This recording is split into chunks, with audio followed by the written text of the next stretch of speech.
Boa noite a todos os amigos, sejam bem-vindos ao canal da Fraternidade Espírita Candeia de Maria. Sou Edson Jasper e vou conduzir a nossa reflexão de hoje. Convido a quem não fez ainda a fazer a sua mentalização, a sua prece. Quem quiser botar alguma água também para a irradiação, a fluidificação, ainda há tempo. Iniciamos então, e o nosso tema de hoje é um tema bastante conhecido, onde Allan Kardec utilizou dessa mensagem do apóstolo Paulo, quando lançou o livro Evangelho segundo o Espiritismo, e nos oferece: fora da caridade não há salvação. Então Allan Kardec traz de novo esse tema, atualidade, como um símbolo, uma âncora do Espiritismo, onde ele por si próprio já nos diz, fora da caridade não há salvação. Mas por que salvar-se? Porque a gente precisa se salvar? A gente está em perigo?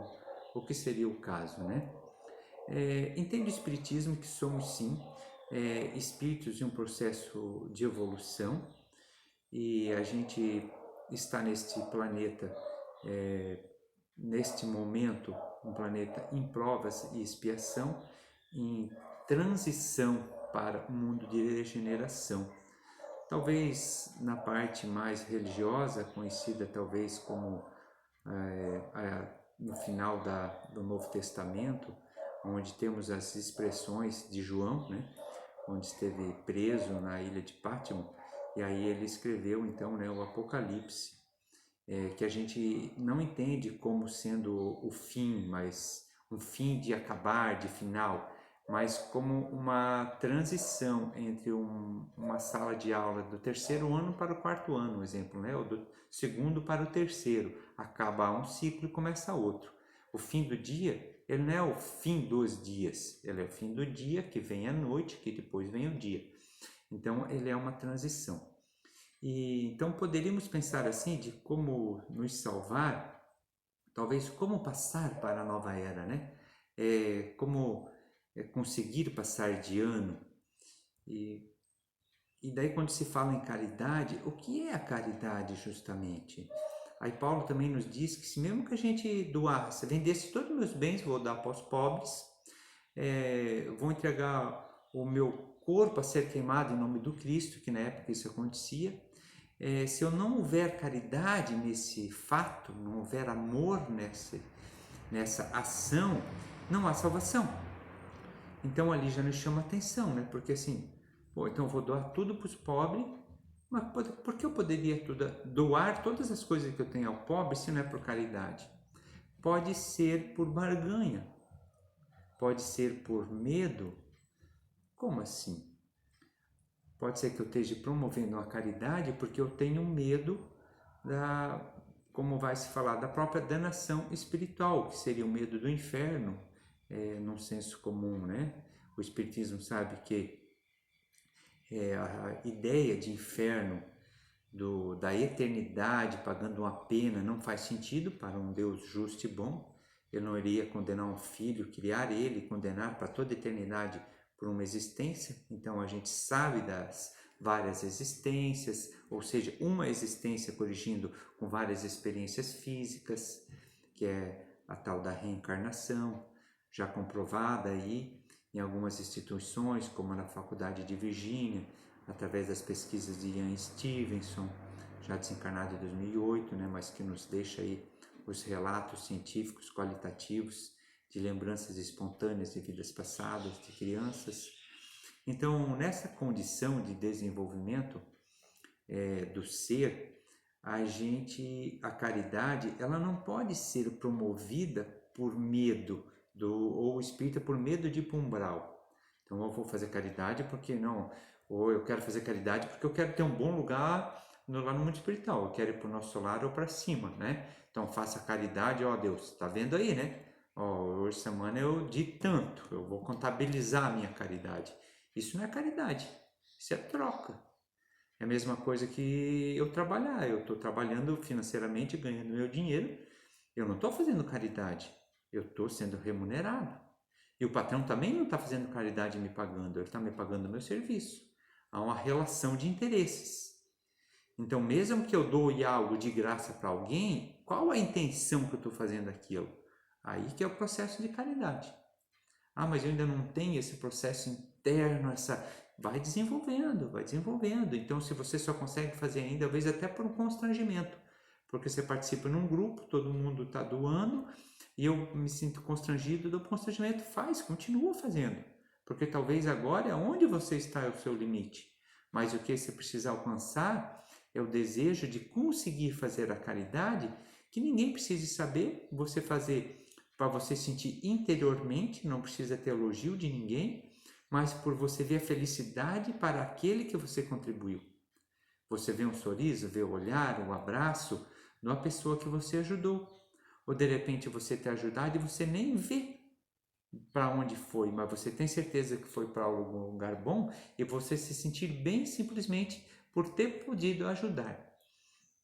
Mas assim, agora eu quero, além desse foquinho que eu falei da caridade, eu quero desenvolver uma outra ideia. Fora da caridade, não apenas não há salvação para a vida futura, para a evolução do espírito, mas eu quero falar fora da caridade não há salvação como uma terapia para o agora, para o momento atual que eu estou passando.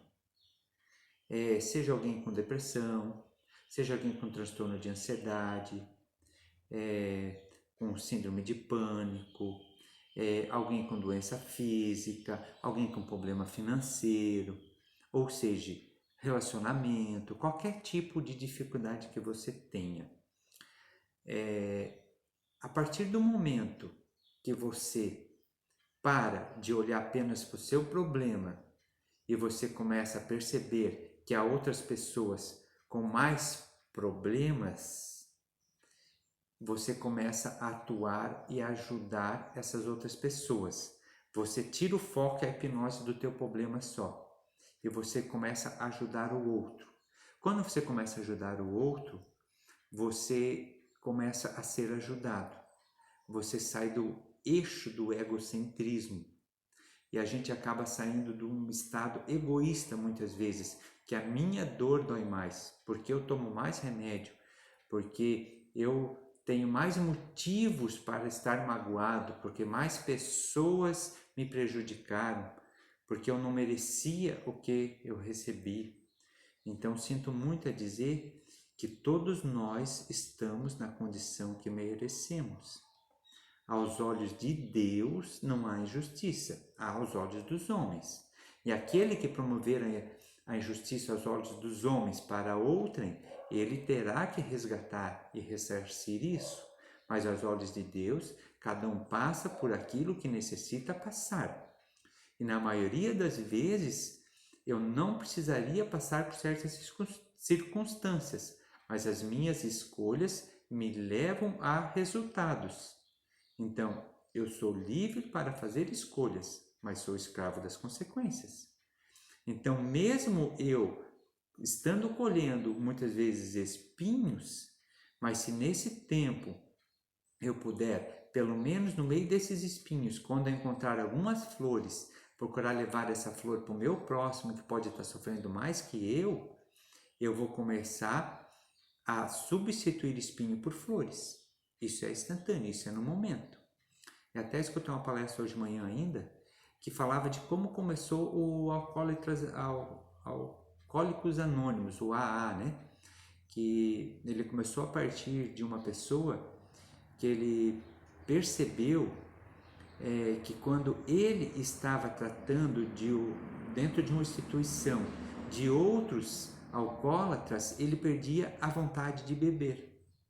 Ele começou a perceber isso, que ele tinha aquela vontade, tinha aquele desejo, ele queria se controlar, era difícil. E o que ajudou ele foi quando lá dentro da instituição ele começou a ajudar os outros que chegavam, porque chegavam pessoas que estavam pior que a condição dele.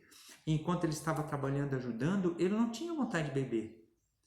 Então ali é a expressão empírica do que nos diz Paulo de Tarso, que fora da caridade não há salvação. Ele não estava fazendo aquilo para ganhar dinheiro, ele não estava fazendo aquilo por um compromisso, ele estava fazendo aquilo porque ele quis ajudar o outro.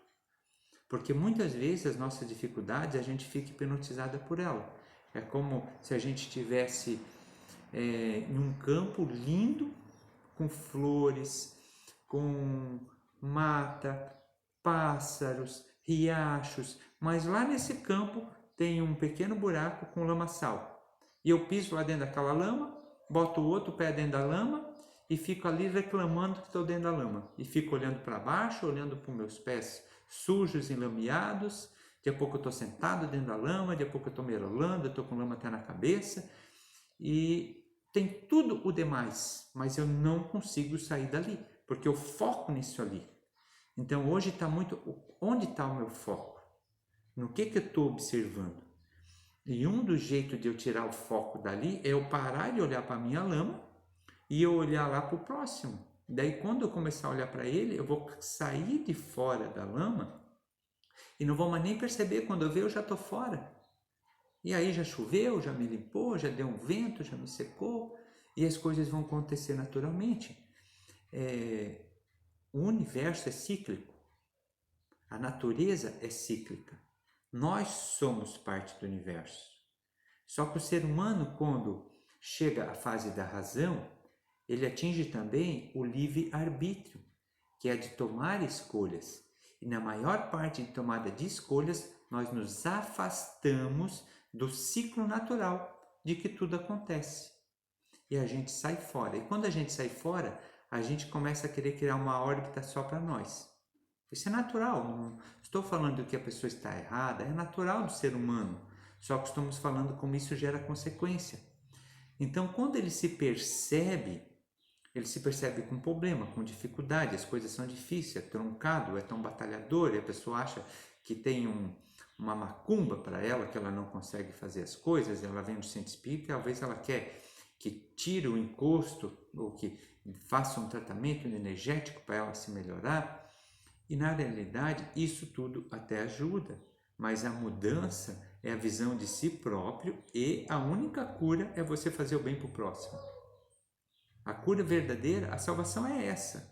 Jesus disse, o Espiritismo confirma, o dia a dia, quem botar isso em prática vai ver que a vida não é de uma hora para outra vai estar tudo bem, e não é que não vai mais ter problema, mas vai ser mais fácil, porque quando eu começo a ajudar o outro, o dia que eu tiver problema, outros também já estão me ajudando. É o ciclo natural da natureza, né? A natureza onde o homem não interfere, ela é perfeita. Ela é perfeita. Às vezes onde a gente interfere, né? Uma vez um guia espiritual nos disse, vocês já viram um passarinho morrer de fome, solto, onde o homem não interferiu, né? Mas às vezes dentro de uma gaiola ele pode morrer, né? Então às vezes pode acontecer, mas quando ele está solto na natureza, sem interferência do homem, ele nunca vai, porque Deus provém tudo que necessitamos. E Jesus diz assim, né? Se a gente não consegue com a preocupação aumentar sequer um côvado sobre a nossa cabeça, para que se preocupar tanto? Porque Deus não alimenta os pássaros, Deus não concede aos lírios do campo a beleza que na época eram cortados, secados e queimados aos fornos, que nem Salomão se vestiu tão belo como os lírios do campo. O que Deus não vai fazer para vós, que são os homens, não são melhores que outras categorias de espíritos, mas aqui na Terra é o que está num padrão de evolução um pouco à frente das outras categorias de evolução. É quase como uma escola, né? Primeira série, segunda, terceira, quarta, quinta, né? Então, cada um vai tendo a sua responsabilidade, mas a responsabilidade daqueles que estão mais estudados é maior sobre os pequeninos. Só que eles têm também auxílio para isso, e a gente também tem o auxílio de Deus. Só que para isso a gente precisa se botar nessa comunhão, né? De todos somos irmãos. Amar a todos indistintamente, promover o bem e a paz para o próximo. Uma das maiores caridades é o perdão, tanto para o próximo como para nós mesmos, né? Não tem como eu perdoar o próximo se eu ainda não perdoo a mim mesmo. Então, que a gente possa, essa semana, tentar estabelecer um pouquinho mais de reflexões e nos colocar à disposição de Jesus para a gente poder trabalhar nessa seara, ajudando nossos irmãos que tanto necessitam, muito mais do que as nossas próprias necessidades. Boa noite, fique com Deus e que Jesus nos ampare hoje e sempre. Que assim seja.